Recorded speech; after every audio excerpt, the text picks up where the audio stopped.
Hello mga kabaro, magandang hapon sa lahat. At nakikita nyo, ako lang mag-isa ngayong hapon dahil wala yung aking dalawang barako. Si Adriel may pasok at si Kuya naiwan muna sa bahay dahil pipick up tayo ngayon ng kanilang books sa school. Kasi ngayon yung pick up date na kanilang mga books mga kabaro.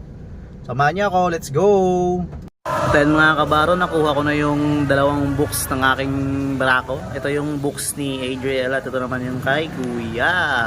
Ayun mga kabaro, nakuha ko na yung books ng aking dalawang barako. Grabe, dalawa na sila nag-aaral dito mga kabaro. Ito yung mga books nila. Ayan mga kabaro, ayan yung books ni Kuya. At ayan yung kay Bunso, yung isa sa gilid. Ayan, bali dalawa na sila mga kabaro. Yung araw-araw nating ihahati dito sa school. Ayan, kaya dapat mag-aral kayong dalawa mabuti. At ayan mga kabaro, dalawa na sila ihahatid natin sa school araw-araw. At dapat mag-aral kayong mabuti mga anak. Dahil hindi biro yung